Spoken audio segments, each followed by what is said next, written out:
Modern JS concepts के बारे में। Okay right. सो इससे पहले कि हम आज के सेशन में आगे बढ़े, ऐसा करते हैं एक छोटा सा रिकैप कर लेते हैं कि हमने पिछले सेशन में क्या डिस्कस किया था। राइट। सो हमने पिछले सेशन में स्प्रेड ऑपरेटर के बारे में डिस्कस किया है ना, ये जो 3 डॉट्स है ना, तो इसके बारे में डिस्कस किया। इनको एरेस में कैसे यूज कर सकते हैं, ऑब्जेक्ट्स में कैसे यूज कर सकते हैं और फंक्शन कॉल्स में कैसे यूज कर सकते हैं, ये हमने डिस्कस किया था, है ना। इसके साथ साथ हमने रेस्ट पैरामीटर के बारे में भी देखा, जो बेसिकली आप किसी भी पर्टिकुलर टाइप के एरेस को या ऑब्जेक्ट्स को डिस्ट्रक्चर करना जब आप चाहते हैं तो उसके लिए आप रेस्ट पैरामीटर यूज कर सकते हैं, और वो कैसे यूज कर सकते हैं ये भी हमने डिस्कस किया था, है ना। और फिर इसके बाद हमने फंक्शंस में ये जो डिफॉल्ट पैरामीटर्स होते हैं इसके बारे में डिस्कस किया, और फिर उसके साथ साथ हमने टेम्पलेट लिटरल्स के बारे में भी देखा, है ना। अगर जब भी आपको किसी भी पर्टिकुलर स्ट्रिंग में, किसी भी पर्टिकुलर लाइन में कोई पर्टिकुलर वेरिएबल की वैल्यू को रखना है तो आप टेम्पलेट लिटरल्स यूज कर सकते हैं, ये हमने समझा था, है ना। टेम्पलेट लिटरल्स का मतलब क्या है, ये जो बैकटिक्स देख रहे हैं आप, है ना, बैकटिक्स यूज करके आप किसी भी पर्टिकुलर स्ट्रिंग को यूज कर सकते हैं,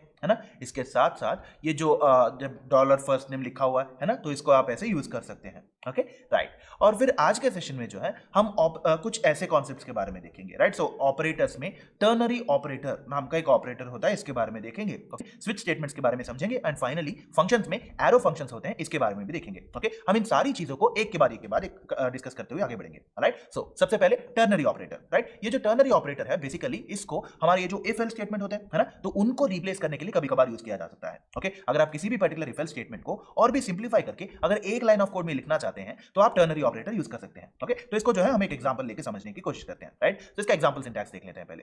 राइट, सो हमारे पास लेफ्ट साइड पे क्या है, इफ एल्स स्टेटमेंट, है ना। इफ कंडीशन, ओके, अगर वो कंडीशन सेटिस्फाई हुआ तो एक्सप्रेशन 1 एग्जीक्यूट होगा, मतलब जो कोई भी कोड वहां पे लिखा हुआ है वो, और फिर अगर सेटिस्फाई नहीं हुआ कंडीशन तो एक्सप्रेशन 2, क्योंकि एल्स के अंदर जाएगा। ओके, इफ एल्स का मतलब क्या है, अगर ये वाला कंडीशन सेटिस्फाई हो गया तो काम नंबर 1 करना है। ओके, अगर नहीं हुआ वरना, एल्स मतलब वरना, है ना, तो वरना क्या करना है, दूसरा एक्सप्रेशन जो है वो एग्जीक्यूट करना है। राइट, तो अगर इसी को अगर आप टर्नरी ऑपरेटर की तरह लिखेंगे तो कैसे लिखा जाएगा, जो आपके पास इफ ब्रैकेट्स के अंदर कंडीशन है उस कंडीशन को सीधा यहीं पे लिखा जाएगा। Okay, A greater than B greater than C या ए इक्वल टू बी, ऐसा कोई भी कंडीशन, है ना। सो condition question mark expression 1 colon expression 2, मतलब कंडीशन अगर ट्रू हुआ तो क्वेश्चन मार्क के बाजू में जो राइट आफ्टर जो कोई भी एक्सप्रेशन 1 है ना, तो उसको एग्जीक्यूट किया जाएगा। अगर कंडीशन सेटिस्फाई नहीं हुआ तो कॉलन के बाजू में जो कोई भी है उसको एग्जीक्यूट किया जाएगा। Okay, as straightforward as that. Okay, तो ऐसा करते हैं, इसको एक एग्जांपल लेके देखते हैं। Okay right, so left side पे क्या है हमारे पास, इफ एल्स कंडीशन है ना। लेट स्पीड इक्वल टू 70 लिखा हुआ है, मतलब स्पीड नाम के वेरिएबल में हमने 70 नाम का वैल्यू जो है वो रख लिया, है ना। और फिर उसके बाद लेट मैसेज लिखा हुआ है हमने, मतलब मैसेज नाम का एक वेरिएबल डिफाइन कर लिया, है ना। और फिर उसके बाद हमने लिखा इफ एल्स कंडीशन,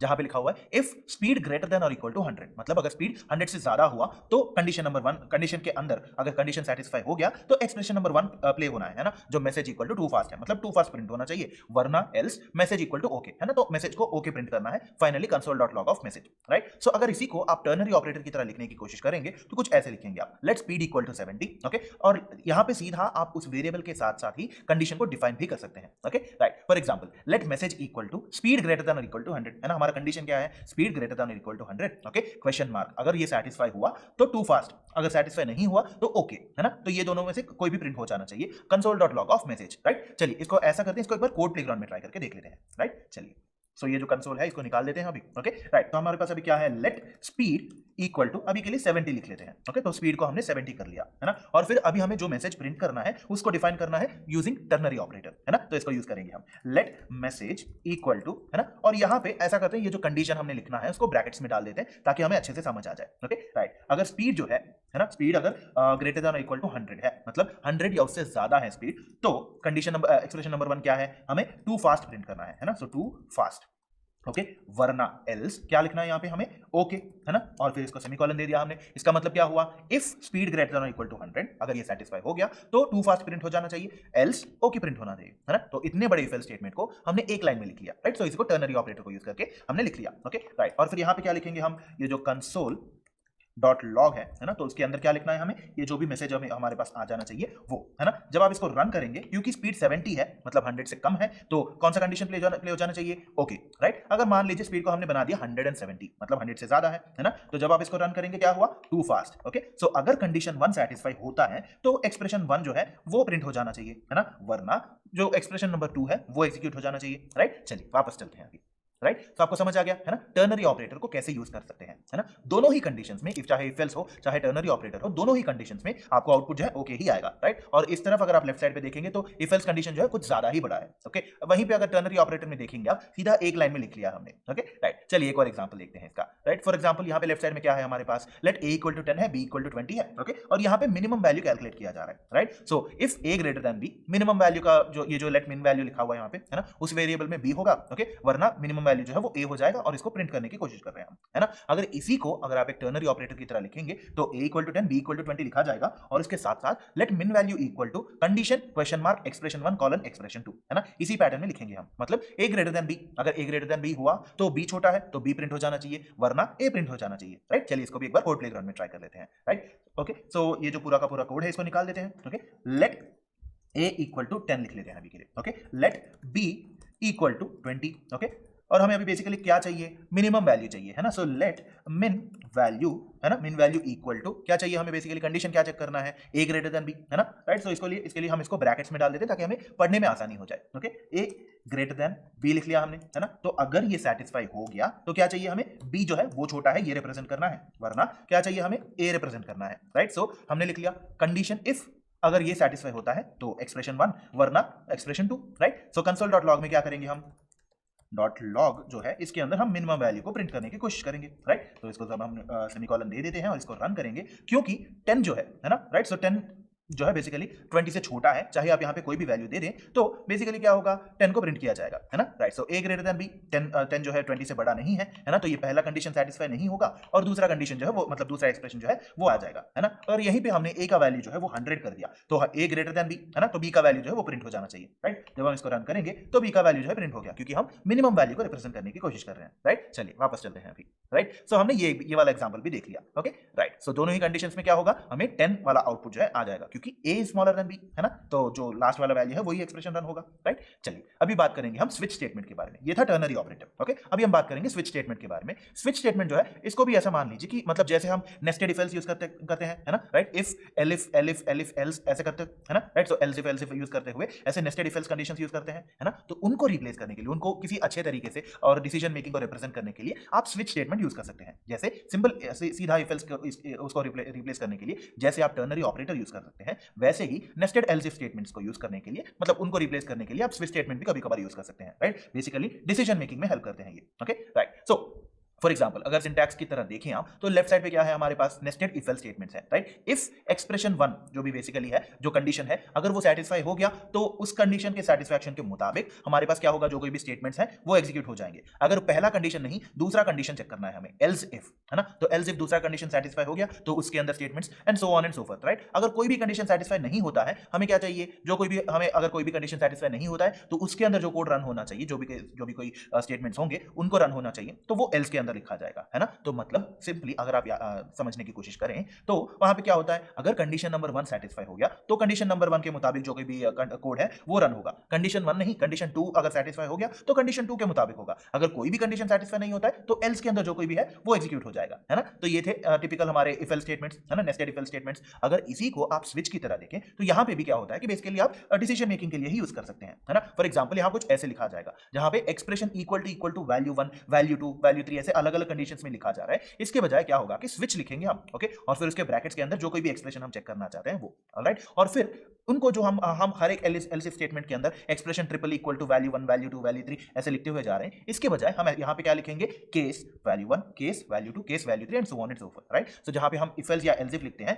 वहीं पे यहां पे स्विच के अंदर केसेस लिखे जाएंगे, ओके। सो एक्सप्रेशन फिक्सर होगा, वो वेरिएबल की तरह कंसीडर किया जाएगा, और फिर उस वेरिएबल के जो वैल्यूज बदलते रहने चाहिए उनको केसेस में लिखा जाएगा, ओके। सो केस वैल्यू 1, अगर वैल्यू 1 सेटिस्फाई हो जाता है तो उसके अंदर जो कोई भी स्टेटमेंट्स होंगे वो एग्जीक्यूट होंगे, उसके बाद ब्रेक कर दिया जाएगा उनको, राइट। और अगर वैल्यू 2 होता है, वैल्यू 1 नहीं वैल्यू 2 हो गया, तो उसके अंदर जो कोई भी स्टेटमेंट्स होंगे वो एग्जीक्यूट किए जाएंगे और उसके बाद break and so on and so forth, right. अगर कोई भी वैल्यू सेटिस्फाई नहीं होता है तो बाय डिफॉल्ट जो कोई भी हमें दिखाना चाहिए वो वाले स्टेटमेंट्स प्रिंट किए जाएंगे और फिर उसके बाद ब्रेक, है ना। तो ऐसे टिपिकली हमारे स्विच स्टेटमेंट को लिखा जाता है, ओके, राइट। तो ऐसा करते हैं, एक एग्जांपल देखते हैं इसका, ओके, राइट। फॉर एग्जाम्पल हमारे पास क्या है, मान लीजिए हम एक ऐसा प्रोग्राम लिखना चाहते हैं जो बेसिकली जो भी आप नंबर इनपुट करेंगे तो उसके मुताबिक जो कोई भी वीकडे होगा, जैसे कि 0 के लिए संडे है, 1 के लिए Monday, 2 Tuesday, 3 Wednesday and so on and so forth, है ना। तो 0 से लेकर 6 तक जो कोई भी अगर नंबर दिए जाएंगे तो उसके मुताबिक जो कोई भी वीकडे एलोकेट किया गया है उसको प्रिंट करना चाहिए। ये वाला प्रोग्राम हम लिखना चाहते हैं, ओके। अगर आप इसी को इफ एल्स के अंदर लिखेंगे तो क्या होगा, let weekday triple equal to 1, तब जाके संडे प्रिंट करना है, वीकडे ट्रिपल इक्वल टू 2, तब जाके मंडे प्रिंट करना है, ऐसे बड़ा बड़ा लिखते हुए जाएंगे, राइट। अगर इसी को हम स्विच स्टेटमेंट को को यूज करके लिखे हैं तो कुछ ऐसा होगा। For example let day equal to 1, day को हमने 1 की तरह डिफाइन कर लिया है ना, तो स्विच ऑफ डे, डे वाले वैल्यू को हम स्विच करते जाएंगे है ना, और डे जो है वो वेरिएबल है, उसके अंदर अगर 0 वाला वैल्यू है मतलब केस 0 है तो संडे प्रिंट हो जाना चाहिए, अगर केस 1 है तो Monday and so on and so forth है ना। अगर 0 से 6 तक कोई भी चीज नहीं है तो क्या करना है, हमें इनवैलिड प्रिंट करना है। ओके राइट, तो इसको ऐसा करते हैं, एक बार कोड प्लेग्राउंड में जाके लिख लेते हैं, उसको अच्छे से समझेंगे हम। राइट, तो चलिए इसको पूरा निकाल लेते हैं है ना। लेट मान लीजिए हमारे पास डे जो है वो डे इक्वल टू हमने कर दिया 1। ओके राइट, सो हमने डे को तो डिफाइन कर लिया है ना, अब क्या चाहिए हमें, स्विच स्टेटमेंट्स लिखने हैं। राइट, सो स्विच इस डे वाले वैल्यू को है ना, सो इस डे वाले वैल्यू को हम अच्छे से स्विच करना चाहते हैं है ना, स्विच फ्लावर ब्रैकेट्स, इसके अंदर पहला केस क्या होगा, डे जो है बेसिकली वेरिएबल है ना, तो हर एक वेरिएबल को उसके अंदर वैल्यूज बदलते रहने चाहिए। राइट, सो क्या करेंगे, केस जो है पहला केस क्या होगा 0 है ना, 0 कॉलन, इसका सिंटैक्स कुछ ऐसा होता है। राइट, सो स्विच ब्रैकेट्स के अंदर जो कोई भी एक्सप्रेशन आप चेक करना चाहते हैं वो, और फिर फ्लावर ब्रैकेट्स, उसके अंदर इंडेंटेशन के साथ case x, case y, case z, हर एक केस के बाद कॉलन होता है, और फिर उसके अंदर जो कोई भी आप कोड लिखना चाहते हैं वो होता है, और उसके साथ साथ ब्रेक भी होता है। ओके, इसको लिख के एक बार दिखा देते हैं आपको। राइट, सो केस 0 है तो क्या चाहिए हमें, console.log के अंदर हमें क्या चाहिए, बेसिकली संडे प्रिंट करना है ना, तो संडे लिख लेते हैं यहाँ पे। राइट, सो SUNDAY। ऑलराइट, और फिर इसको लिखने के बाद हमेशा याद रखिएगा जब भी आप स्विच स्टेटमेंट्स यूज कर रहे हैं वहां पे आपको ब्रेक यूज करना होगा। ओके राइट, सो ब्रेक लिख लेते हैं यहाँ पे। राइट, सो इसी को हमें रिपीट करते हुए जाना है ना, case 1, case 2, case 3, case 4, case 5, case 6, तो ऐसा करते हैं इस छोटे से कोड को, केस 0 से लेकर ब्रेक तक जो कोई भी कोड है हमारे पास, इसको एक बार प्रिंट कर लेते हैं। राइट, सो इसे ऐसे कॉपी पेस्ट कर लेते हैं। राइट, सो 4 हो गया, और फिर उसके बाद 5 हो गया, उसके बाद 6 हो गया, उसके बाद 7। राइट, सो क्योंकि 7 वैल्यूज चाहिए हमें। राइट, सो केस 0 पे संडे है, केस 1 पे होगा मंडे। राइट, सो इसको मंडे लिख लेते हैं। ओके, और फिर केस 2 पे होगा ट्यूसडे। राइट, सो TUESDAY। ओके, सो केस 2 पे ट्यूसडे हो गया, केस 3 पे क्या आना चाहिए हमें, वेंसडे है ना। राइट, सो संडे को बना देते हैं वेंसडे। राइट, सो केस 4 होगा हमारे लिए थर्सडे। राइट, केस 5 हो जाएगा हमारे लिए फ्राइडे, और केस 6 फाइनली होगा हमारा सैटरडे। राइट, सो सैटरडे लिख लेते हैं।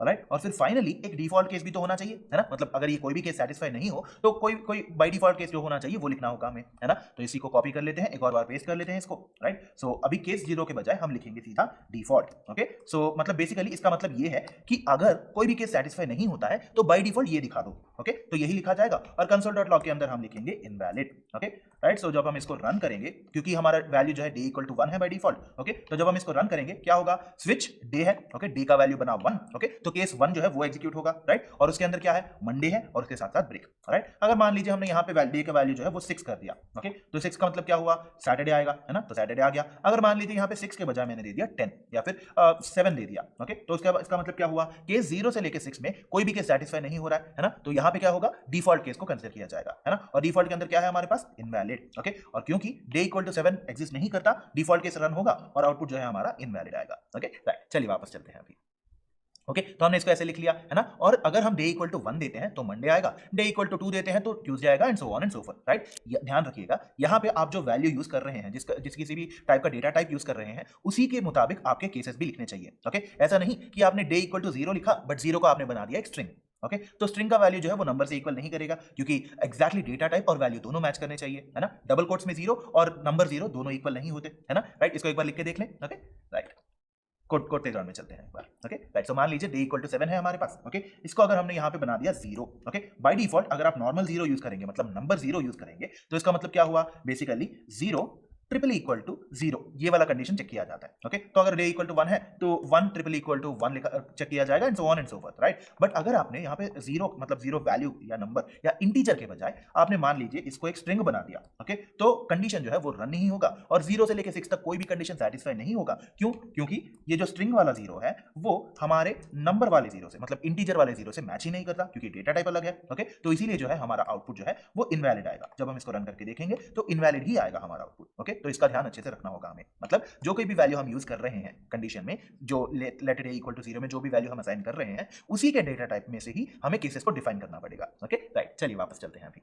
ओके, तो हमने ये भी देख लिया है ना, जो कोई भी डेटा टाइप आप यूज कर रहे हैं, सेम डेटा टाइप हर जगह पे यूज करना चाहिए। ओके राइट, ये भी देख लिया हमने। और अगर आप स्ट्रिंग यूज करेंगे इंस्टेड ऑफ इंटीजर के बजाय अगर आप स्ट्रिंग यूज करेंगे तो बाय डिफॉल्ट वो कंडीशन एग्जिस्ट नहीं करता है ना, क्योंकि 0 से 6 तक इंटीजर्स कंसीडर किए जा रहे हैं और आपने दे दिया स्ट्रिंग। ओके, तो इसलिए क्या क्या कंसीडर किया जाएगा, डिफॉल्ट वैल्यू, और वो आउटपुट जो है इनवैलिड आ जाएगा। ओके राइट, तो यहाँ पे अगर आप ऑब्जर्व करें तो हर एक केस के अंदर जो कंडीशनल स्टेटमेंट्स रन करने चाहिए हमें, वो स्टेटमेंट्स प्रिंट हो रहे हैं, बट उसके साथ साथ एक ब्रेक भी लिखा हुआ है हमने, है ना। अगर आपने मान लीजिए भूल गए, मतलब आप भूल गए या फिर मैं खुद भूल गया कि ब्रेक यूज करना है, ओके, तो क्या होगा, राइट। सो अगर आप ब्रेक को भूल गए, मतलब आप ब्रेक यूज करना भूल गए, तो बेसिकली होता क्या है कि जिस पर्टिकुलर केस में आपको सेटिस्फाई किया गया है, वो कंडीशन सेटिस्फाई किया गया है, उसके साथ साथ बाकी सारे केसेस भी एग्जीक्यूट हो जाएंगे। जब तक एक ब्रेक नहीं आता, कंटिन्यूअसली बाकी सारे केसेस को रन कर दिया जाएगा। मतलब मान लीजिए लेट डे इक्वल टू 4 लिखा आपने, ओके, तो इसकी वजह से क्या हुआ, केस 4 सेटिस्फाई हो गया, है ना। तो केस 4 के अंदर क्या लिखा हुआ है, console dot log of Thursday, okay, और उसके बाद से लेके मतलब पूरा का पूरा एंड तक कंडीशनल जो है, हर एक कंडीशनल में कोई भी ब्रेक नहीं है ना। तो बाई डिफॉल्ट जो डिफॉल्ट वैल्यू है उस तक कंटिन्यूअसली ये एग्जीक्यूट होते जाएंगे, और हमारा आउटपुट जो है थर्सडे से लेके फ्राइडे सैटरडे इनवैलिड तक कंटिन्यूअसली रन होते जाएगा। ओके, चलिए इसको एक बार ट्राई करके देख लेते हैं, राइट। सो फॉर एग्जांपल मान लीजिए हमारे पास डे का वैल्यू क्या है, यहाँ पे लिखेंगे 4, ओके, और फिर उसके बाद अगर 4 के अंदर ये जो ब्रेक है इसको हमने डिलीट कर दिया, 5 वाले ब्रेक को भी डिलीट कर दिया, 6 वाले ब्रेक को और डिफॉल्ट के ब्रेक को, हर एक पर्टिकुलर ब्रेक को हमने डिलीट कर लिया मान लीजिए, ओके, राइट। सो इसको ऐसे मूव कर लेते हैं, ओके। सो मान लीजिए 4 कंडीशन के केस 4 से लेके बाकी सारे के सारे ब्रेक्स को हमने निकाल दिया, ओके। तो क्या होगा, बिना किसी रुकावट के ये कंटिन्यूअसली एग्जीक्यूट होते ही जाएगा, ओके। जब हम इसको रन करेंगे तो आप देख सकते हैं, है ना। तो केस 4 जो है वो सेटिस्फाई हो गया, तो इसके अंदर जो कंसोल डॉट लॉग है वो रन होगा, इसके साथ साथ केस 5, केस 6, केस डिफॉल्ट, हर एक पर्टिकुलर कंडीशन को एग्जीक्यूट कर दिया जाएगा, है ना। तो जब तक एक ब्रेक नहीं आ जाता, जब तक ये पूरा का पूरा प्रोग्राम खत्म नहीं हो जाता, ये कंटिन्यूअसली एग्जीक्यूट करते ही जाएगा, ओके, राइट। चलिए वापस चलते हैं और एक और एग्जांपल देखते हैं अभी, राइट। तो इसको हमने समझ लिया, है ना। तो एक और एग्जांपल देखेंगे हम, लेट ए इक्वल टू 9 है, ओके, बी इक्वल टू 6 है, ए और बी का वैल्यू हमने डिफाइन कर लिया, और इस कोड के अंदर क्या हो रहा है, ऐड नाम का एक ऑपरेशन हो रहा है ना। सो बेसिकली हम ऑपरेशन क्या करना चाहते हैं, एडिशन या सब्ट्रैक्शन। हमारे पास दो वैल्यूज हैं, उनको जोड़ सकते हैं, उनको घटा सकते हैं बेसिकली, राइट। सो मान लीजिए ऑपरेशन नाम के वेरिएबल को हम स्विच करने की कोशिश कर रहे हैं, राइट। और इसमें कौन कौन से वैल्यूज जा सकते हैं, कौन कौन से केसेस हो सकते हैं, ऐड या सब्ट्रैक्ट, है ना। सब्ट्रैक्ट के लिए सब लिख लिया, ऐड के लिए एडिशन के लिए ऐड लिख लिया, ओके, राइट। सो वहां पे क्या हुआ, हमने टेम्पलेट लिटरल्स को भी यूज किया, राइट। सो वहां पे क्या हुआ, console dot log of template literals के अंदर क्या है हमारे पास, a plus B equal to dollar of a plus B, मतलब a प्लस बी का वैल्यू आएगा, राइट। और अगर ऐड नहीं है तो ब्रेक हो जाएगा, मतलब बेसिकली सब्ट्रैक्शन हो जाएगा, है ना। बट अगर आप यहाँ पे ऑब्जर्व करेंगे तो एडिशन के कंडीशन में, है ना, तो केस ऐड जो है उसके अंदर हमने ब्रेक नहीं लिखा, तो इसकी वजह से क्या होगा, एडिशन का आउटपुट आएगा, उसके साथ साथ सब्ट्रैक्शन का भी आउटपुट आ जाएगा, और डिफॉल्ट कंडीशन रन नहीं होगा क्योंकि सब्ट्रैक्शन के अंदर ब्रेक है, राइट। तो इसको एक बार कोड प्लेग्राउंड में लिख के देखेंगे हम, ओके, राइट। सो ये जो पूरा का पूरा कोड है इसको निकाल देते हैं, right. So let a equal to 9, okay, so हमने इसको लिख लिया, let b equal to, right, so b equal to 6 लिख लिया, हमने दोनों वेरिएबल्स को डिफाइन कर लिया, और अभी हमें क्या चाहिए, ऑपरेशन नाम का वैल्यू जो है, वेरिएबल जो है बेसिकली उसको स्विच करना है ना। तो क्या लिखेंगे, let operation equal to double quotes के अंदर अभी के लिए एडिशन, है ना। सो ऐड लिख लिया हमने, ओके, और अभी हमें क्या करना है, ऑपरेशन नाम की इस वैल्यू को स्विच करना है ना। तो स्विच क्या चाहिए हमें, ब्रैकेट्स के अंदर ये जो ऑपरेशन हमने लिखा हुआ है वो, ओके, फ्लावर ब्रैकेट्स, और इसके अंदर स्विच के अंदर क्या चाहिए हमें, केसेस डिफाइन करने हैं हमें, है ना। केस क्या होगा, मतलब बेसिकली अगर ऑपरेशन का वैल्यू जो है ऐड हो गया, है ना, सो डबल कोट्स के अंदर एडीडी ऐड, ओके। तो कॉलन क्या लिखना चाहिए हमें, कंसोल डॉट लॉग जो है इसके अंदर हम क्या चाहते हैं, बेसिकली टेम्पलेट लिटरल्स को यूज करते हुए हम आउटपुट प्रिंट करना चाहते हैं, है ना। तो टेम्पलेट लिटरल्स को हमने लिख लिया, है ना। तो क्या चाहिए basically, a plus B equal to, ये जो डॉलर सिंबल यूज करके हम लिखते हैं, है ना, सो फ्लावर ब्रैकेट्स के अंदर हमें क्या चाहिए, a plus B, right. So basically a plus B का वैल्यू जो है वो प्रिंट हो जाएगा, और केस जो है बेसिकली केस अगर मान लीजिए हमारा सब्ट्रैक्शन है, राइट। सो सब लिख लिया हमने, ओके, और फिर इसके अंदर console dot log of template literals के अंदर a minus B equal to, ये जो डॉलर सिंबल से यूज करेंगे template literals, okay, right. So a minus B, right. So ये इसका आउटपुट जो है वो आएगा, और फिर उसके बाद ब्रेक, ओके, राइट। मान लीजिए अगर एडिशन भी नहीं दिया, सब्ट्रैक्शन भी नहीं दिया, तो बाय डिफॉल्ट क्या चाहिए, ये डिफॉल्ट में लिखेंगे हम, राइट। सो डिफॉल्ट, राइट। सो डिफॉल्ट के अंदर क्या चाहिए बेसिकली हमें, कंसोल डॉट लॉग जो है वो इनवैलिड लिखेंगे, ओके। इसी को कॉपी पेस्ट कर लिया हमने, राइट। सो इसको जरा सा ऊपर कर लेते हैं ताकि आपको अच्छे से दिख जाए, ओके, राइट। सो कंसोल डॉट लॉग के अंदर बेसिकली हमें क्या चाहिए होगा, ये जो इनवैलिड है ना, सो इनवैलिड ऑपरेशन लिखेंगे हम, राइट। सो इनवैलिड ऑपरेशन, राइट। सो अगर केस एडिशन से मैच होता है और क्योंकि यहाँ पे ब्रेक नहीं है, तो सीधा क्या होगा, एडिशन वाला कंडीशन, बेसिकली एडिशन वाला केस जो है वो एग्जीक्यूट हो जाएगा, उसके साथ साथ हमारा सब्ट्रैक्शन वाला केस भी एग्जीक्यूट हो जाएगा, ओके। चलिए इसको रन करके देखते हैं एक बार, राइट। हमने इसको रन किया, a plus B equal to 15, और क्योंकि यहाँ पे ब्रेक नहीं है तो a माइनस बी वाला केस भी कंसिडर किया जाएगा, ओके, राइट। और अगर हम यहाँ पे लिखेंगे ब्रेक, तो क्या चाहिए, क्या होगा basically, a plus B equal to 15 तक ही एग्जीक्यूट होगा, राइट। तो आपको क्या समझ आया, हमेशा आपको जब भी स्विच केसेस यूज कर रहे हैं आप, हमेशा आपको हर एक केस के अंदर ब्रेक वाला स्टेटमेंट जो है वो देना पड़ेगा, राइट, ताकि आपका प्रोग्राम जो है कोई अनएक्सपेक्टेड स्टेप ना ले ले, ओके, राइट। चलिए वापस चलते हैं अभी, ओके, तो हमने ये समझ लिया है ना। तो जब भी आप इसको एग्जीक्यूट करेंगे, क्योंकि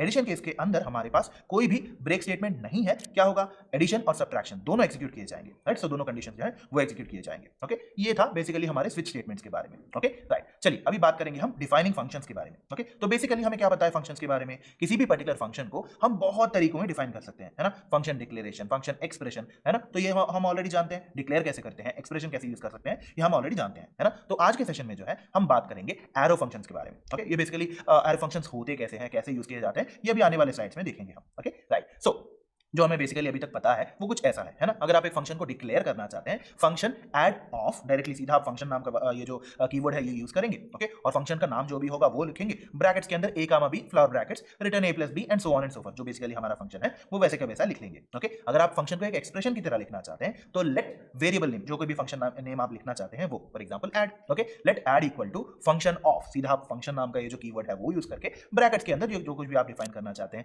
जो कोई भी आर्गुमेंट्स आप लिखना चाहते हैं वो, है ना, function of a comma b और फ्लावर ब्रैकेट्स, बाकी सारा सेम टू सेम, है ना, राइट। सो अगर आप डिक्लेयर करना चाहते हैं, सीधा फंक्शन नाम का कीवर्ड यूज करेंगे, फंक्शन का नाम लिखेंगे एंड डिक्लेयर करते हुए आगे बढ़ेंगे आप, राइट। अगर आप एक्सप्रेशन यूज करना चाहते हैं, let add equal to let function name equal to, जो भी आप कीवर्ड यूज करेंगे वो, and so on and so forth, है ना। तो ऐसे अभी तक हम जानते हैं कि फंक्शन को हम डिफाइन कर सकते हैं, चाहे हम डिक्लेयर करें चाहे एक्सप्रेस करें, है ना। तो अभी जो है हम बात करेंगे एरो फंक्शंस के बारे में। ओके, ये बेसिकली एक छोटे से सिंटैक्स में लिखने की तरह है। ओके, जैसे हम अभी तक एग्जांपल्स देखते हुए आ रहे हैं, सिमिलरली एरो फंक्शन जो है बेसिकली एक सिंपल और एक कंसाइज सिंटैक्स होता है किसी भी पर्टिकुलर फंक्शन को डिफाइन करने का, है ना। तो ये बेसिकली जो फंक्शन एक्सप्रेशन हम जानते हैं, है ना, तो इसका एक और ऑल्टरनेटिव मान लीजिए इसको, राइट। सो एरो फंक्शन जो है बेसिकली यहाँ पे एक छोटे से तरीके में आपको लिखना है बेसिकली, राइट। सो जो भी हम फंक्शन एक्सप्रेशन यूज करते हैं उसका एक सिंप्लीफाइड तरीका मान लीजिए इसको। Okay, right. चलिए एक सिंटैक्स एग्जांपल देखते हुए देखेंगे। Okay, right. So function expression में कैसे लिखते हैं हम, लेट यूज करेंगे और फिर उसके बाद फंक्शन का नाम जो भी होगा उसको डिफाइन करेंगे, फिर function of parameter 1, parameter 2 and so on and so forth, है ना। उसके बाद फ्लावर ब्रेसेस आएंगे, उसके अंदर जो कोई भी स्टेटमेंट्स एग्जीक्यूट करने हैं हमें उनको एग्जीक्यूट करेंगे और फिर फाइनली फंक्शन को कॉल करेंगे, राइट। अगर वहीं पे आप एरो फंक्शन यूज करने की कोशिश करें तो आपको वहां पे सीधा फंक्शन नाम का ये जो कीवर्ड है इसको यूज करने की जरूरत ही नहीं पड़ेगी। ओके, सीधा आप कैसे लिखेंगे, लेट सम इक्वल टू, जो भी पैरामीटर्स जो भी आर्गुमेंट्स आप देना चाहते हैं उनको ब्रैकेट्स में लिख लेंगे, फिर एरो यहाँ पे कैसे डिपिक्ट किया जाता है, इक्वल और greater than symbol. Okay, so equal और ग्रेटर देन सिंबल जो है इसको जब आप जोड़ के लिखेंगे, मतलब बिना किसी स्पेस के, इक्वल ग्रेटर देन जब आप यूज करते हैं तो इसको एक एरो फंक्शन की तरह कंसीडर किया जाएगा। ओके, और फिर फ्लावर ब्रैकेट्स और जो फंक्शन कॉल है वो सेम टू सेम वैसे के वैसे ही होंगे, राइट। सो यहाँ पे आपको फंक्शन नाम का कीवर्ड जो है वो यूज करने की जरूरत ही नहीं पड़ेगी। तो यहाँ पे आपको फंक्शन नाम के कीवर्ड को यूज करने की जरूरत ही नहीं पड़ेगी। Okay, right. चलिए इसका एक एग्जांपल देखते हैं हम। ओके, सो बेसिकली अगर आप फंक्शन एक्सप्रेशन यूज करेंगे तो कुछ ऐसे लिखेंगे, है ना। So let sum equal to function of a comma b, है ना, फंक्शन नाम का कीवर्ड यूज करेंगे, ब्रैकेट्स में a कामा b लिखेंगे, बेसिकली जो भी पैरामीटर्स आप देना चाहते हैं वो, है ना, पैरामीटर्स देंगे और फिर उसके बाद फ्लावर ब्रैकेट्स के अंदर let result equal to a plus b, return result, flower brackets close करके आप कंसोल डॉट लॉग के अंदर फंक्शन को कॉल करेंगे, है ना, सम ऑफ 4 कामा 3 और फिर a plus b, basically 4 plus 3 आ जाएगा, उसका आउटपुट जो है वो 7 आ जाना चाहिए। ओके, वहीं पे अगर आप एरो फंक्शन को यूज करेंगे तो आपको फंक्शन नाम के वेरिएबल मतलब उस कीवर्ड को यूज करने की जरूरत नहीं पड़ेगी, है ना। Let sum equal to brackets के अंदर a कामा b, ओके, और फिर एरो फंक्शन, है ना, ये जो इक्वल और ग्रेटर देन सिंबल है ना, तो इसको यूज करेंगे, फिर बाकी सारा सेम टू सेम। ओके, चलिए इसको एक बार कोड प्लेग्राउंड में ट्राई कर लें। ओके, सो इस पूरे कोड को निकाल देते हैं अभी, राइट। सो हमारे पास बेसिकली क्या है, लेट जो हमारा फंक्शन नेम है ना, so function name sum equal to, right, so जो भी पैरामीटर्स हमें चाहिए, right, so a comma b, okay, so a comma b और फिर इसके बाद क्या चाहिए हमें, एरो फंक्शन, है ना, so equal to greater than symbol, मतलब एरो फंक्शन हो गया, है ना। तो जैसे आप यहाँ पे देख सकते हैं ये हमारा एरो फंक्शन है बिना किसी स्पेसेस के, राइट। सो लिख लिया हमने। इस एरो फंक्शन को हम जाके कैसे लिखेंगे यहाँ पे, flower brackets, okay, flower brackets के अंदर हमें जो कोई भी वैल्यू डिफाइन करना है वो, है ना, so let result equal to, right, so a plus b हो गया। Okay, so a plus b और फिर रिजल्ट को रिटर्न भी तो करना है ना, सो रिटर्न यूज करेंगे, रिटर्न रिजल्ट। ओके, राइट, और फिर इसके बाद बाहर आके क्या करना है हमें, बेसिकली सेमीकोलन देना मत भूलिएगा। Okay, right, so console dot log of, यहाँ पे क्या चाहिए हमें, रिजल्ट, है ना। तो रिजल्ट को कैसे प्रिंट करेंगे हम, फंक्शन को कॉल करके, राइट। सो सम ऑफ, मान लीजिए हमें यहाँ पे क्या चाहिए, 4 कामा 3, है ना, 4 प्लस 3 क्या है, 7। ओके, सो हमारा आउटपुट जो है वो 7 आ जाना चाहिए, राइट। सो आ गया 7, राइट। सो यहाँ पे आप देख सकते हैं 7। ओके, तो हमने यहाँ बेसिकली क्या किया, फंक्शन नाम के कीवर्ड को ही एलिमिनेट करके सीधा एरो फंक्शन यूज कर लिया हमें, है ना, राइट। सो ये बेसिकली एक सिंप्लीफाइड कंसाइज वर्जन मान लीजिए। ओके, तो हम अभी आगे जो है और भी इसको और भी कैसे कंसाइज करना है, कैसे कैसे इसको रिड्यूस करते हुए जाना, ये भी देखेंगे हम, राइट। चलिए वापस चलते हैं अभी, राइट। सो एरो फंक्शन कैसे लिखना है आपने देख लिया, है ना, और दोनों ही कंडीशंस में हमारा आउटपुट जो है वो 7 आएगा, राइट। मान लीजिए अभी यहाँ पे एक बड़ा सा कंडीशन था, है ना, तो मान लीजिए फॉर एग्जांपल यहाँ पे रिजल्ट डिफाइन किया हमने, a प्लस बी लिख दिया, रिटर्न रिजल्ट लिखा, इतना सब कुछ लिख लिया, राइट। अगर हमारे पास सीधा सिंपल एक्सप्रेशन ही है, for example a plus B, है ना, अगर आपको a कमा b वाले पैरामीटर दिए गए हैं, आपको क्या चाहिए बेसिकली a प्लस बी को रिटर्न करना है ना, तो हम यहाँ पे उसको डिफाइन करने के बजाय सीधा a plus B value return कर सकते हैं, है ना, जैसे यहाँ पे लेफ्ट साइड पे लिखा हुआ है, राइट। सो यहाँ पे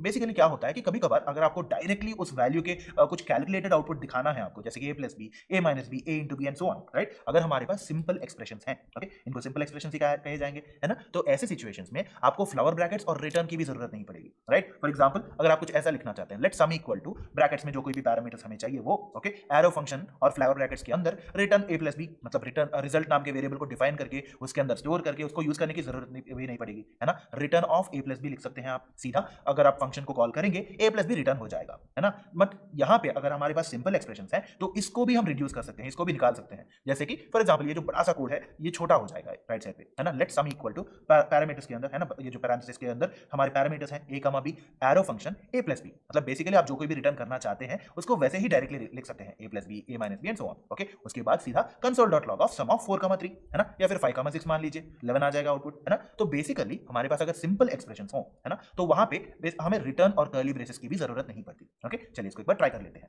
राइट। सो मान लीजिए ये जो हमारे पास सम ऑफ a कमा b है, राइट। सो अगर हम इसको रिमूव करना चाह रहे हैं तो सीधा क्या लिख सकते हैं, return of a plus b लिख सकते हैं, ओके, राइट। सो ऐसे लिख सकते हैं हम, है ना। तो यहाँ पे क्या हुआ, अगर मान लीजिए 5 कमा 3 है, 5 प्लस 3 8 होगा, है ना, तो हमारा आउटपुट जो है 8 आ जाना चाहिए, राइट। सो एक तरीके से हमने वो रिजल्ट नाम के स्टेटमेंट को निकाल के रिटर्न वाला स्टेटमेंट लिखा। बट अगर मान लीजिए हमारे पास सिर्फ बहुत ही सिंपल सीधा एक्सप्रेशन है, मतलब a प्लस बी ही चाहिए हमें, ओके, तो इस सिचुएशन में हम क्या कर सकते हैं, ये जो फ्लावर ब्रैकेट्स हैं इनको भी निकाल के सीधा a प्लस बी लिख सकते हैं, right. So let sum equal to brackets के अंदर a comma b, arrow function जो आउटपुट हमें चाहिए वो, राइट, जो कुछ भी रिटर्न हमें चाहिए वो, राइट। सो यहाँ पे मान लीजिए 5 कमा 5 लिख लिया हमने, सो आउटपुट जो है 10 आ जाना चाहिए, राइट। सो जब हम इसको रन करेंगे 10 आ गया, है ना। तो बेसिकली अगर आपको बेसिकली यहाँ पे क्या याद रखना है, सिंपल एक्सप्रेशन अगर हम यूज कर रहे हैं तो ये जो रिटर्न वाला स्टेटमेंट है, फ्लावर ब्रैकेट्स है, इन सारी चीजों को हम निकाल के सीधा straight forward arrow function use करके लिख सकते हैं, राइट। सो कहाँ एक बड़ा सा एक्सप्रेशन, बड़ा सा फंक्शन डेफिनेशन एंड ऑल, और यहाँ पे सिर्फ 2 ही लाइंस में हमने अपना कोड लिख लिया, है ना, राइट। चलिए वापस चलते हैं अभी।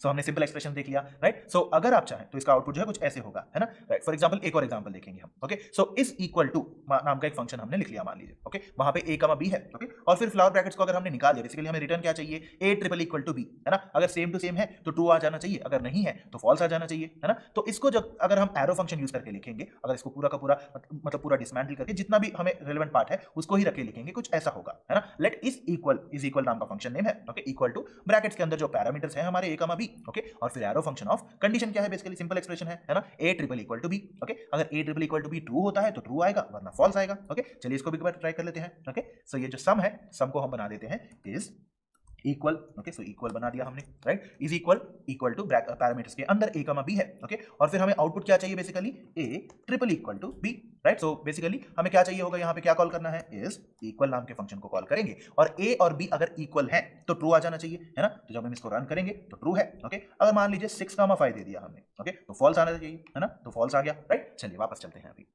तो बेसिकली आपको यहाँ पे इतना ही समझना है कि अगर यहाँ पे अगर आप सिंपल एक्सप्रेशन यूज कर रहे हैं तो उसको और भी रिड्यूस करके आप लिख सकते हैं एरो फंक्शन को, राइट। तो ये भी देख लिया, और दोनों ही कंडीशंस में अगर a इक्वल टू b नहीं है तो फॉल्स आएगा, है ना, राइट। और मान लीजिए अगर आपके पास सिर्फ एक ही पैरामीटर है, ओके, मान लीजिए फॉर एग्जांपल a या फिर b, सिर्फ यही अकेले अकेले पैरामीटर्स हैं, तो उन सिचुएशंस में पैरेंथेसिस की भी जरूरत नहीं पड़ेगी, राइट। फॉर एग्जांपल देखते हैं इसका, right. So late greet equal to brackets के अंदर नेम नाम का ही एक पैरामीटर है, और आप इसको टेम्पलेट लिटरल्स यूज करके कोई मैसेज प्रिंट करना चाहते हैं, जैसे कि हाई, ओके। मान लीजिए आपने फंक्शन के अंदर राहुल नाम के वेरिएबल को पास किया, राइट। सो आउटपुट क्या आ जाना चाहिए हमारा, हाई राहुल, ओके। और यहाँ पे क्या है, हमारे पास एक ही पैरामीटर है, ओके। तो वहां पे आपको पैरेंथेसिस, ये जो राउंड ब्रैकेट्स हैं, इनकी भी जरूरत नहीं पड़ेगी, ओके। तो अगर आप इसको एरो फंक्शन में लिखेंगे कुछ ऐसा होगा, लेट ग्रीट इक्वल टू जो हमारा फंक्शन नेम है वो इक्वल टू जो हमारा सिंगल पैरामीटर है वो लिखेंगे हम, नेम, है ना। तो पैरामीटर सीधा लिखेंगे, एरो एरो फंक्शन जो है वो, राइट, एरो फंक्शन, और उसके बाद ये जो हमारा टेम्पलेट लिटरल है ना, हाई डॉलर फ्लावर ब्रैकेट्स के अंदर नेम, ओके। तो उस नेम के अंदर सीधा राहुल आ जाएगा, और हमारा आउटपुट जो है कुछ हाई राहुल ऐसे दिखेगा हमें, राइट। चलिए एक बार कोड प्लेग्राउंड में ट्राई कर लेते हैं इसको, ओके, राइट। सो इस पूरे कोड को निकाल देते हैं। लेट क्या चाहिए हमें, बेसिकली ग्रीट करने वाला एक फंक्शन चाहिए, है ना। सो ग्रीट लिखेंगे इक्वल टू, अगर आइडियली हमारे पास दो पैरामीटर्स होंगे तो a कमा b ऐसे लिखना पड़ेगा, है ना। अगर मान लीजिए एक ही पैरामीटर है हमारे पास, for example name, okay, so name को सीधा सीधा लिख लेंगे और उसके बाद arrow function equal to greater than, okay, और फिर आउटपुट क्या चाहिए हमें, क्या रिटर्न करना है, एक टेम्पलेट लिटरल जिसके अंदर लिखा होगा हाई, जो भी नाम हम देते हैं नेम, है ना। तो क्या लिखेंगे हम, हाई, और फिर डॉलर सिंबल, याद रखिएगा अगर आप टेम्पलेट लिटरल में कोई भी वेरिएबल को भेजना चाहते हैं आपको डॉलर और फ्लावर ब्रैकेट्स यूज करना पड़ेगा, ओके, राइट, हाई डॉलर और फिर इसके अंदर जो भी वेरिएबल आप भेजना चाहते हैं वो, है ना, और इस सिचुएशन में नेम, ऑलराइट, और फिर उसके बाद क्या हुआ, हमें क्या चाहिए, फंक्शन को कॉल करना है, उसको प्रिंट करना है ना। सो कंसोल डॉट लॉग ऑफ, ये जो भी हमारे पास ग्रीट नाम का फंक्शन है वो, और फिर मान लीजिए हमने यहाँ पे दे दिया अभिनव, ओके, राइट। सो क्या हुआ यहाँ पे, जब हम इसको रन करेंगे ये जो अभिनव नाम का वैल्यू है वो नेम के अंदर जाएगा और फिर नेम के वहां से जाके, क्योंकि हमने एरो फंक्शन लिखा हुआ है, हाई नेम जो है हाई अभिनव बन जाएगा, ओके। चलिए इसको रन करके देखते हैं, राइट। सो हाई अभिनव आ गया, राइट। चलिए वापस चलते हैं अभी। सो हमने ये एग्जांपल भी देख लिया, ओके, राइट। और अगर मान लीजिए एक और एग्जांपल देखते हैं, राइट। सो फॉर एग्जांपल एक ही पैरामीटर है हमारे पास, स्क्वायर चाहिए हमें n इंटू एल, ओके। सो वहां पे पैरेंथेसिस देने की जरूरत नहीं पड़ेगी, मतलब वो ब्रैकेट्स देने की जरूरत नहीं पड़ेगी। लेट स्क्वायर इक्वल टू, जो पैरामीटर है हमारा सिंगल पैरामीटर n, वो लिखेंगे, फ्लोर, ये जो हमारा एरो फंक्शन है इसको लिखेंगे n स्टार n, मतलब n इंटू n, है ना, n इंटू n मतलब n स्क्वायर, राइट। सो उसका आउटपुट जो है वो आ जाएगा, मतलब फॉर एग्जांपल स्क्वायर ऑफ 4 दे दिया हमने, आउटपुट क्या आना चाहिए, 16, ओके। चलिए इसको भी एक बार ट्राई कर लेते हैं, ओके। तो यहाँ पे ये जो कोड है इसको निकाल देते हैं अभी, ओके, फिर से लिखेंगे नया वाला, लेट स्क्वायर इक्वल टू, हमारे पास क्या चाहिए, सिर्फ एक पैरामीटर, है ना। सो n लिख लिया हमने, ओके, और फिर एरो फंक्शन के लिख लिया हमने, है ना। आउटपुट क्या चाहिए हमें, n multiplied by n, okay, मतलब स्क्वायर का मतलब वही है ना। तो n मल्टीप्लाइड बाय n और फिर सेमीकोलन दे दिया हमने, और फिर कंसोल डॉट लॉग के अंदर हम कॉल करेंगे इस फंक्शन को, okay. So console dot log of, ये जो स्क्वायर हमारा फंक्शन है वो, और फिर उसके बाद जो भी वैल्यू हम भेजना चाहते हैं, है ना। सो अगर 2 भेज दिया तो 2 इंटू 2 4 आना चाहिए, अगर 5 भेज दिया 5 इंटू 5 25 आ जाना चाहिए, राइट। सो 5 भेज के देखते हैं, ओके, आउटपुट 25 आ गया। अगर यहाँ पे 10 लिखेंगे हम तो 100 आएगा, right. So basically n into n square, right. So इसका आउटपुट आ जाना चाहिए, ओके। चलिए वापस चलते हैं अभी, ओके। तो जब हमने इस कोड को रन किया हमारा आउटपुट जो है, क्योंकि हमने यहाँ पे इस कंडीशन में क्या देखा, 4 भेजा है हमने, सिंगल पैरामीटर, है ना। तो सिंगल पैरामीटर है तो वहां पे पैरेंथेसिस की जरूरत नहीं पड़ती, ओके, ये हमने समझ लिया, ओके। मान लीजिए हमारे पास बस पैरामीटर्स है ही नहीं, मतलब कुछ फंक्शंस ऐसे भी होते हैं जहां पे आप फंक्शन लिखेंगे बट उसमें कोई पैरामीटर भेजने की जरूरत नहीं पड़ती, ओके। तो ऐसे सिचुएशंस में आपको पक्का, अगर आप एरो फंक्शंस यूज कर रहे हैं तो अगर कोई भी पैरामीटर नहीं है आपको पैरेंथेसिस देना पड़ेगा, एम्प्टी पैरामीटर्स, बट रहना चाहिए उनको, राइट। सो ये इंपॉर्टेंट है हमारे लिए, ओके। अगर सिंगल पैरामीटर है, एक ही पैरामीटर है आपके पास, तो जरूरत नहीं है किसी भी ब्रैकेट्स को यूज करने की। बट अगर कोई भी पैरामीटर नहीं है तो वहां पे आपको पक्का वो ब्रैकेट्स जो है वो यूज करने पड़ेंगे, राइट। बट ब्रैकेट्स एम्प्टी होंगे हमारे लिए। फॉर एग्जांपल लेट से हाई इक्वल टू, कोई भी पैरामीटर नहीं है तो ब्रैकेट्स एम्प्टी पैरेंथेसिस देंगे आप, ओके। इंप्लाइज जो हमारा एरो फंक्शन है, राइट। सो वो यूज करेंगे और जो भी आउटपुट है वो, राइट। और जब आप इसको रन करेंगे तो हेलो जो भी मैसेज आपने देखा है वो वैसे का वैसा ही आ जाएगा, ओके। तो इसको आप डायरेक्टली ट्राई कर लीजिएगा एक बार, ओके, राइट। तो ऐसा करते हैं, इसको एक बार अच्छे से समराइज कर लेते हैं कि हमने एरो फंक्शंस के बारे में क्या क्या समझा था, ओके। सो हम ये जानते हैं कि बाय डिफॉल्ट आप एक मल्टी लाइन फंक्शन लिख सकते हैं, right. Let sum equal to, जो भी पैरामीटर्स हम देना चाहते हैं वो, इंप्लाइज या फिर एरो फंक्शन का सिंबल जो है वो, right. So equal to greater than और फिर फ्लावर ब्रैकेट्स के अंदर जो कुछ भी हम लिखना चाहते हैं वो, राइट। सो ये था मल्टी लाइन फंक्शन, कैसे लिखना है ये भी देख लिया। अगर आपके पास एक सिंपल एक्सप्रेशन है जैसे कि a plus B, a minus B, या बहुत ही straightforward expression, okay. So उसको कैसे लिख सकते हैं हम सीधा, बिना किसी फ्लावर ब्रैकेट्स के, बिना किसी रिटर्न स्टेटमेंट के आप सीधा ऐसे लिख सकते हैं, है ना। लेट सम इक्वल टू, जो भी पैरामीटर्स हैं हमारे पास वो लिखेंगे और फिर एरो फंक्शन यूज करके जो कंडीशन हमें रिटर्न करना है, basically a plus B, a minus B, a into B, जो भी हो, है ना, तो उसको हम वहां पे लिख लेंगे। तो function with a simple expression, ये भी हमने समझ लिया, है ना। और उसके साथ साथ अगर मान लीजिए किसी भी पर्टिकुलर सिचुएशन में मल्टीपल पैरामीटर्स हैं जैसे कि a कमा b, है ना, तो उसको कैसे लिखना है ये हम ऑलरेडी जानते हैं, है ना। अगर एक सिंगल पैरामीटर हो, एक ही पैरामीटर हो, तो उसके लिए कोई भी हमें ब्रैकेट्स की जरूरत नहीं पड़ती, है ना। ब्रैकेट्स या मान लीजिए राउंड ब्रैकेट्स या फिर पैरेंथेसिस, आप कैसे भी पुकार सकते हैं इनको, ओके, राइट। तो वहां पे हमें पैरेंथेसिस को यूज करने की जरूरत नहीं पड़ती, ओके। अगर हमारे पास कोई भी पैरामीटर्स नहीं है तब आपको पक्का एम्प्टी ब्रैकेट्स देना पड़ेगा, राइट, ब्रैकेट्स या राउंड ब्रैकेट्स, राइट, या फिर पैरेंथेसिस मान लीजिए, ओके। अगर हमारे पास एक ही पैरामीटर है तो उस पैरामीटर को डायरेक्टली आप मेंशन कर सकते हैं बिना किसी पैरेंथेसिस के,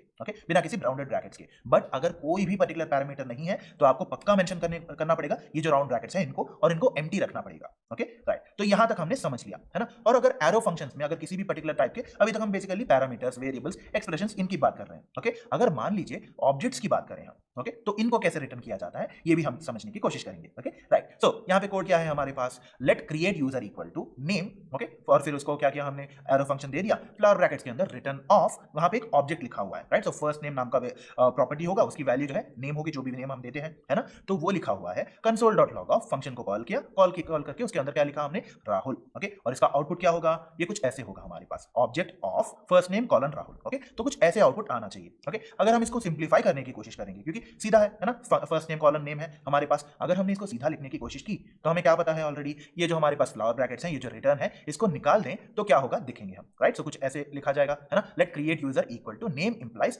first name colon Rahul, okay, right. So कुछ ऐसे आउटपुट आना चाहिए हमारे पास ये, राइट। तो ऐसा करेंगे कि ये जो राइट साइड पे हमारे पास सिंप्लीफाइड वाला आउटपुट है ना, तो इसको लिख के देखेंगे हम एक बार कोड प्लेग्राउंड में कि सही तरीके से आ रहा है या नहीं, ओके, राइट। चलिए, ये हमारे पास बेसिकली क्या है, हमें क्या लिखना है हमारे यहाँ पे, let create user equal to, पहले ऐसा करते हैं कि ये जो ओरिजिनल वाला ये जो हमारा कोड है वो लिखेंगे और फिर उसको ब्रेक डाउन करके देखेंगे, राइट। सो क्रिएट यूजर हमने लिख लिया, ओके, इक्वल टू नेम, हमारे पास सिंगल पैरामीटर है ना, इक्वल, और ये जो हमारे पास एरो फंक्शन वाला स्टेटमेंट है ये भी हमने लिख लिया, ओके, और फिर इसके अंदर फ्लावर ब्रैकेट्स के अंदर रिटर्न करेंगे हम, ओके। रिटर्न के अंदर हमें क्या चाहिए, ये जो हमारे पास ये जो प्रॉपर्टी वैल्यू पेयर है ना, ऑब्जेक्ट है, इसको लिखना पड़ेगा, है ना। So first name, right. So first name colon, जो भी नेम है हमारे पास, वैल्यू, है ना। सो प्रॉपर्टी वैल्यू लिख लिया हमने, राइट। सो ये भी हमने लिख लिया, यहाँ पे सेमीकोलन निकालना पड़ेगा, ओके, राइट। सो ये हमने लिख लिया और फिर कंसोल डॉट लॉग ऑफ ये जो क्रिएट यूजर है इस फंक्शन के अंदर हम लिखेंगे अभिनव, ओके, और लिख लिया। और फिर जब हम इसको रन करेंगे हमारा आउटपुट जो है कुछ ऐसे आना चाहिए, है ना।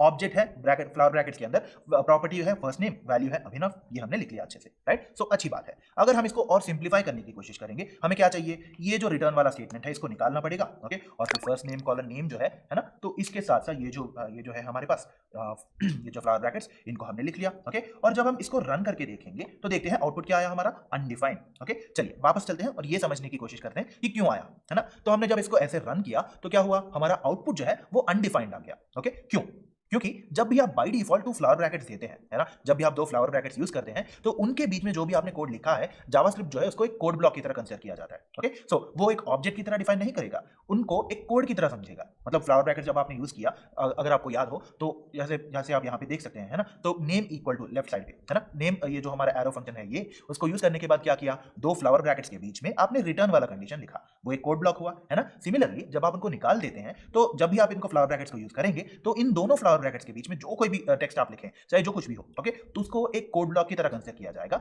ना कि एक ऑब्जेक्ट की तरह, ओके। इसीलिए हमें एक आउटपुट क्या जो है मिल गया, अनडिफाइंड, है ना। तो अगर इसको बाईपास करना है, इसको हैंडल करना है, तो इन फ्लावर ब्रैकेट्स को जो है मतलब जो भी हमारा ऑब्जेक्ट है ना, तो इनको ले जाके रखना होगा पैरेंथेसिस के बीच में, ओके, राउंडेड ब्रैकेट्स के अंदर रखना होगा, तब जाके आपका जावास्क्रिप्ट जो है ये समझेगा कि हाँ ये एक ब्लॉक स्टेटमेंट है, ओके, राइट। सो ये बेसिकली ब्लॉक स्टेटमेंट नहीं है, इसको एक ऑब्जेक्ट की तरह कंसीडर करना है, ओके। चलिए इसको एक बार ट्राई कर लेते हैं, ओके। सो ये जो हमारे पास है ना, तो ये पैरेंथेसिस जो हमने सेलेक्ट किया है ना, ये जो फ्लावर ब्रैकेट्स हैं हमारे पास, इसके बीच में ये जो फर्स्ट नेम कॉलन नेम लिखा हुआ है, बेसिकली हमने ये समझ के लिखा कि एक ऑब्जेक्ट है करके, बट जावास्क्रिप्ट को कैसे समझ आएगा, ये एक टिपिकल ब्लॉक ऑफ कोड है, और क्योंकि हमने बाय डिफॉल्ट डिफाइन नहीं किया है, ये अनडिफाइंड तरीके से आ जाएगा, ओके। तो इसको हैंडल करने के लिए क्या चाहिए हमें, यहाँ पे एक पैरेंथेसिस, ओके, और फिर सेमीकोलन के आगे एक पैरेंथेसिस, ओके। तो इसका मतलब क्या है, बेसिकली आप उन ब्रैकेट्स के बीच में, इन फ्लावर ब्रैकेट्स के अंदर जो भी ऑब्जेक्ट आपने डिफाइन किया है वो कंसीडर करो, ऐसा करके बता रहे हैं, ओके। जब हम इसको रन करेंगे हमारा आउटपुट आ गया जैसे हमें चाहिए, राइट। चलिए वापस चलते हैं अभी, ओके। तो बेसिकली जिस किसी भी ऑब्जेक्ट को आप प्रिंट करना चाहते हैं एक सिंपल एक्सप्रेशन की तरह एरो फंक्शन यूज करके,